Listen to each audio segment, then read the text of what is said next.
Howdy y'all, Fast Forward 289. I hope my picture quality looks a little bit better. I got a new phone that I'm shooting this from, and I think it turns out pretty nice. Y'all comment down below, let me know. So tonight, I'm gonna show you how to change the steering column in my 1968 Ford Fairlane. And the same rules apply for Mustangs, Fairlanes, Torinos, Rancheros, and all that. It's the same, probably even Falcons. Comets. I'm sure it's all the same. I ain't never messed with a Falcon or a Comet, to be honest with you, but I'm sure any 60s Ford car, same rules apply. So we're going to jump into the video. I'm going to show you how we're going to do that.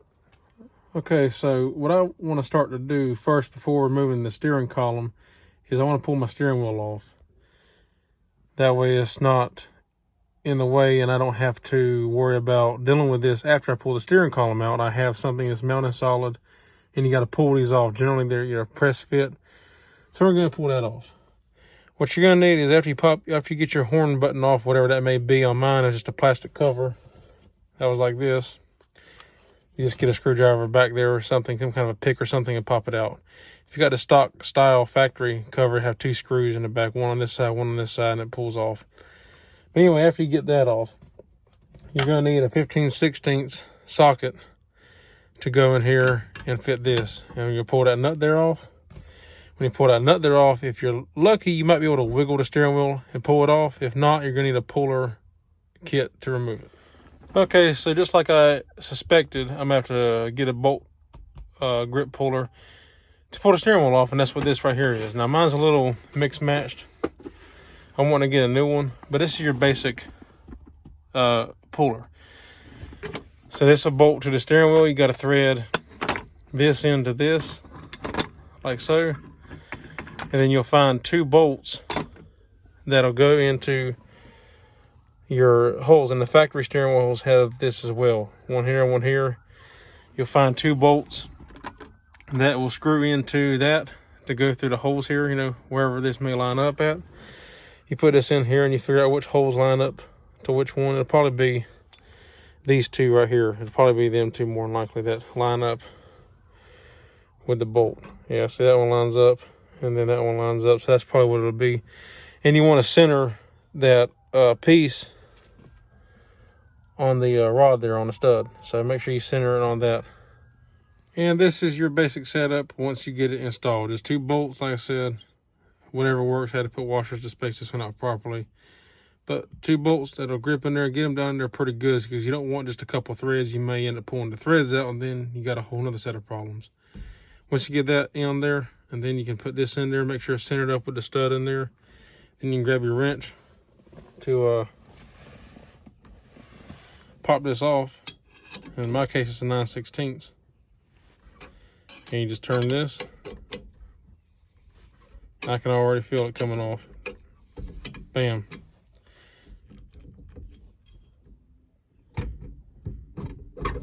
And it's off. Now that we've got the steering wheel off, this is what it'll look like when you pull the steering wheel off. Now we've got to come around here to the engine bay. And if you look down in here, you'll see there's this bolt right here you got to remove. And then we'll go back inside the car. We'll go ahead and pull this right here out. It's a 12-point, so you're gonna need a 12-point socket for that. Make sure you got it. And then we'll pull that bolt there out, and that's what we'll let it, it slides over, and it's like a groove in the gearbox here in the shaft. And the bolt is what holds it in place. That groove, it sits in that groove, and that's what keeps it from sliding off. So we're gonna pull that out, and then we'll go back inside the car. Got the bolt out. That sucker was in there pretty tight too, but we did get it out. You can use either a 7/16 12-point wrench or a 11mm 12-point socket or wrench, whatever you got. Now 11mm will fit it, but like I said, you can see right here, it's a 12-point. So it's not your traditional 6-sided bolt. So keep that in mind. Make sure you have a 12-point, either like I said, 7/16 or 11mm. Now we'll go inside the car. Now we're inside the car. You're going to want to remove, after you remove that bolt from the outside, we can take these bolts here out at the corners here. Also undo that one. That's your clamp to clamp this to the steering column, which you probably actually don't have to remove it to take the steering column out, because it just clamps the steering column in center with the firewall. But if you take these bolts here out, you probably don't have to unclamp it. You probably just take this whole piece, because this is on the inside of the car. Take these bolts out and then pull the steering column and the whole entire thing out. Also, you gotta come up underneath the dash, and we're going to remove these bolts here, as you see here, to get the steering column out. Now, this is actually separate. This is not welded to the steering column. As you can see here, it stops right there. It's a separate piece. To give you a better understanding of what I'm talking about, this is that piece that's in the car. As you can see here, you see how it was cut out, and you saw the bolts in there, whichever way this is in there. I think it was like this right here. So there's another piece that hooks on here and comes around, and a bolt goes through and tightens up on it. Okay, well, this side here is the side that the gasket goes on. So it goes in the car or something like that. And like I said, this clamps to the steering column. If you take them bolts there out, the whole thing should just come out with a steering column. So you probably don't have to unbolt that inside the car, but you can do whatever you need to. This is the bracket that I was telling you that is not welded to the steering column. Like in the 70s, I know they welded some to the steering column. Like my truck, for instance, the bracket is welded to the column. Well, in this case, it's not. So what it is this right here is the piece you saw underneath the steering column. And these are the bolts that, you know, you've seen. Anyway, it has this tab right here. And there's a slot in the steering column this tab sticks into, and is tightened up. And this tab is what keeps the steering column from turning inside the car, you know, so it holds it straight in the car where it needs to be. This bolts up. This piece here goes on top, and this is what bolts up top. And again, it has that same tab to help hold the steering column, so it's held top and bottom, and this squeezes it together like that. And it bolts together like that. So simple and easy, but just want to give y'all an idea of what it looks like all taken it apart.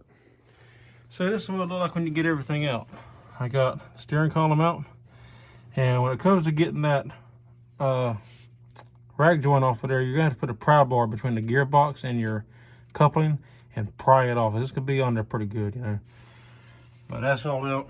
And this is what I mean. This is your rag joint here. You gotta put a pry bar in between the gearbox and right here where it bolts down to the gearbox, and pry that off because it'll be stuck. If we look inside the car, see, this is what it looks like from the inside. Don't forget to unplug your turn signal switch either, otherwise you know that'll hang you up. So make sure you unplug that.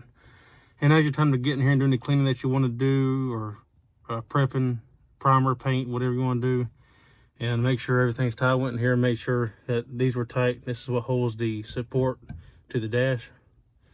And so yeah, I went ahead and made sure they were tight. And yeah, so we're gonna get it all cleaned up and then get ready to put the new column back in. Also, almost forgot to note, if you look right here, on my old one, as a matter of fact, I'll show you real quick. This one somebody has messed with previously, and you can see it's not in the best of shape. You see how them threads are, them splines are, they're not really in the best of shape. If you look at this one, if you notice right here, where it looks like there's almost like there's like an extra wide tooth compared to the rest of the thin ones. See, they're thin all the way around, and on here they also stop right there. See, the splines stop right there, pick up there, and they go all the way around. And as a matter of fact, as I'm shooting this video, I just now noticed there's a notch right here to let you know that that's where that goes. And here's what I'm about to show you. When you're installing this, there's a spline on the gearbox. See, this is a tight fit down here, guys. Work with me a little bit. Let's see. But if you look right here, you'll notice that that middle one right there is a little bit wider than the rest of them. See how they're really fine? And then you got that really wide one that goes all the way down. Well, that's what that has to line up to. So when you're doing this, make sure that this is lined up with that wide tooth, and that's going to line up right there with that, and it'll slide right on in. So also make sure your threads are clean. You know, I'm about to check this one, make sure it's good to go, and then we'll get it in the car. It'll be good to go. Well, there we go. I got that put back in, the bolts tightened down. That looks so much cleaner. And if we go inside the car real quick, show you what this looks like. It's all done, all the bolts are in there. I actually ended up reusing the same seal that was on the other steering column because it was better than the one that came with the one I got. So yeah, put the bolts back in, bolts in. Also, don't forget to plug in your turn signal switch when you're doing this. And there's also this cover, and you do have to remove this cover in order to put the steering column in, because that bracket is underneath here. Just don't forget to put this back whenever you get done with your wiring up out of the way. Makes it look clean and everything. And reinstall the turn signal switch, and I gotta change my steering wheel out, and we'll be done. All right, guys. Well, that is a finished project, and that is looking good, I think. It's complete. Got my turn signal lever back on. I got a really good deal on this steering column, I believe. It's an all original steering column, but I swear to God, it looks like brand new. Like, I repainted it, obviously, but I mean, like, this is the original turn signal lever. You can tell a little bit of pitting, but it looks really good compared to the one that I had. And I mean, it's really, really clean. I think it turned out really nice.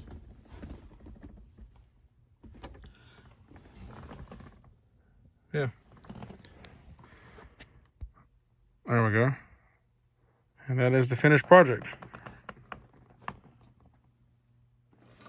Alrighty. Well, I'm glad of the way it turned out. I think it looks great. It didn't take that long, really, to pull the old one out and swap over to the one that's in there now, excuse me. But yeah, I think it turned out great, and that's how that's done. And I actually want to change what I said earlier about all 60s steering columns being this way.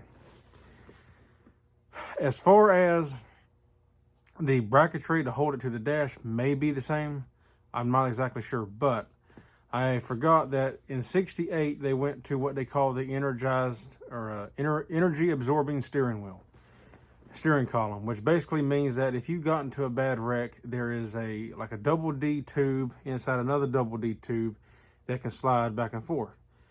And basically, if you got into a wreck bad enough, like a head-on collision or something, instead of the steering shaft going up through and basically stabbing you in the face, it would collapse, you know, and keep from hurting you, because people were getting killed back then because 67, don't quote me, it might be 67 when they started that. It's either 67 or 68, but either way, I know in 66 and older, to pull the steering column out of the car, like, the shaft was part of the gearbox. You couldn't unbolt the shaft from the gearbox, right?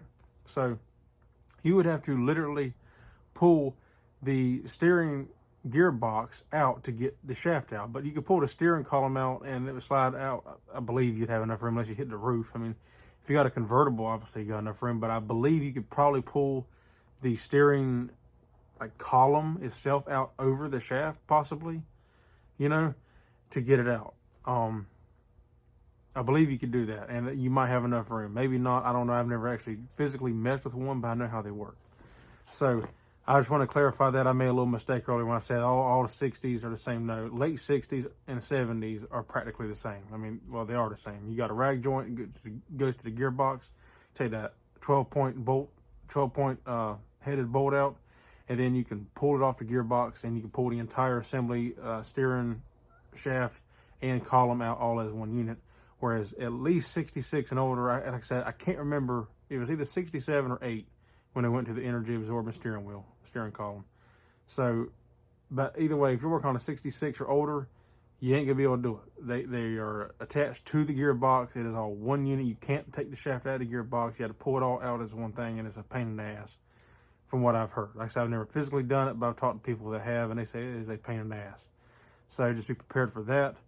But yeah, I think it turned out great. Y'all comment down below and let me know what y'all think. How do you think it turned out? Do you have any questions, comments, concerns? Let me know if you've done it to your car or truck, you know, whatever the case may be. Let me know how it turned out. And I'm on Instagram now, so if you want to follow me on Instagram, it's FastForwards289, just like the YouTube channel name. That's Fast Forwards together, then a space 289, just like YouTube.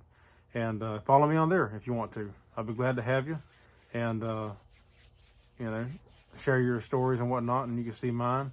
And continue to watch YouTube. I do appreciate it for all the ones that watch.